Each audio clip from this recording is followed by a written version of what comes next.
ये वीडियो में हम बताने जा रहे हैं कि टॉप 6 मिस्टेक्स जो रियल्टर्स करते हैं, जो ब्रोकर्स करते हैं। पहली गलती ये करते हैं कि प्रॉपर ट्रेनिंग नहीं लेते और सिर्फ प्रोजेक्ट का इन्फॉर्मेशन लेते हैं, लोकेशन का ट्रेनिंग, आसपास के दूसरे जो प्रोजेक्ट्स हैं, क्योंकि कस्टमर जब भी परचेज करता है तो कंपेयर करता है।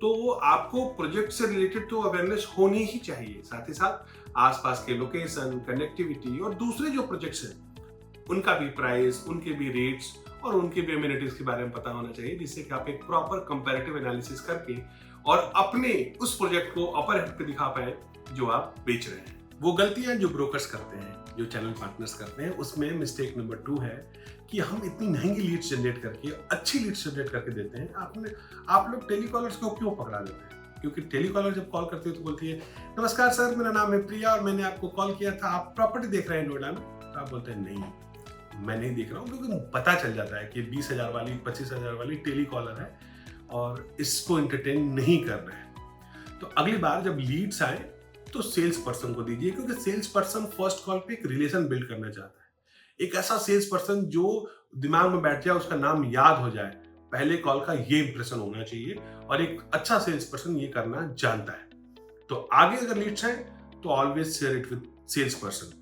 टेलीकॉलर्स को दीजिए डेटा HNIs का, वहां से अगर वो कुछ निकाल दे तो बेहतर है। मिस्टेक नंबर 3 जो अक्सर चैनल पार्टनर्स या ब्रोकर्स करते हैं, वो ये करते हैं कि वो प्रॉपर फॉलोअप नहीं कर पाते और उसका रीजन पता है क्या है? वो आज भी डायरी मेंटेन करते हैं। कभी कोई पन्ना अगर बच्चा फाड़ दिया आपका खेल खेल में तो आपके सारे फॉलोअप चले जाएंगे। तो इसलिए फर्दर टेक्नोलॉजी को अपनी लाइफ में इंप्लीमेंट करिए, कोई CRM टूल यूज करिए। बहुत सारे ऐसे CRM टूल्स हैं जो आपके बजट में आ जाएंगे और आपका फॉलोअप स्ट्रांग हो जाएगा। तो फॉलोअप करना बहुत इंपॉर्टेंट है, क्योंकि जैसे बोलते हैं ना पहाड़ों में कि आप गए हैं तो आपको तेंदुआ दिखे ना दिखे, तेंदुआ आपको जरूर दिखता है। वैसे ही रियल एस्टेट में अगर आप कस्टमर को फॉलोअप नहीं करेंगे तो फॉलोअप कोई ना कोई और कर ही लेगा, विजिट कोई ना कोई और करा ही देगा। तो आज के इस समय में जब कंपटीशन इतना स्ट्रांग है, how can you miss a follow up in real estate? Mistake number 4 जो चैनल पार्टनर्स या ब्रोकर्स करते हैं, उसमें जो सबसे पहला और सबसे मेजर इशू होता है कि जो फ्रेश लीड्स आती हैं उस पर वो टाइम पे कॉल नहीं करते। राइट, इसके दो मेजर रीजन हो सकते हैं। पहला, ये लीड्स आपको रियल टाइम में नहीं मिल रही है, इसका मतलब कि आप कोई CRM यूज नहीं कर रहे हैं। और अगर लीड्स आपको रियल टाइम में मिल रही है तो you are not getting notified, इसलिए आपको डिले हो रहा है। या लीड्स आप जानबूझकर डिले कर रहे हैं, तो ये बेहद ही गलत बात है। आपको लीड्स का ideal response time with in 10 minutes होना चाहिए, क्योंकि जब लीड्स जनरेट होती है तो लोग उस चीज के बारे में, प्रोजेक्ट के बारे में सोच रहे होते हैं और उनके अंदर कई सवाल होती हैं जिसके वो जवाब चाहते हैं। तो आइडियल टाइम क्या है? विद इन 10 मिनट्स जब लीड जनरेट हुई है। लेकिन कहीं ऐसा मत करिए कि रात को 11 बजे लीड आई तो आपने फोन में घुमा दिया।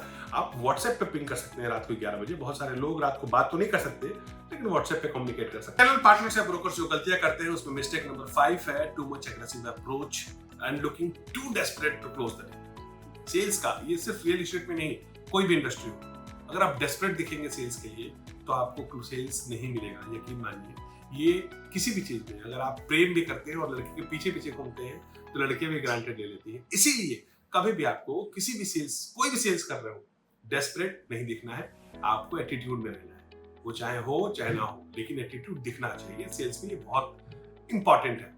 तो डोंट बी डेस्परेट। आपको लॉ ऑफ एवरेज पे भरोसा करना चाहिए। 10 विजिट्स होंगी तो क्लोजर होना ही होना है। मिस्टेक्स नंबर 6 जो चैनल पार्टनर्स और ब्रोकर्स करते हैं, उसमें लास्ट लेकिन बहुत इंपॉर्टेंट है, लोग सेल्स करने के लिए झूठ बोलते हैं। जो डिलीवरेबल नहीं थे उसकी बात भी करते हैं। जैसे बोल देंगे इटालियन मार्बल की फ्लोरिंग है, अब वो बनने के बाद कस्टमर को दिखेगा, कस्टमर गालियां देगा, क्योंकि you have to understand the power of reference.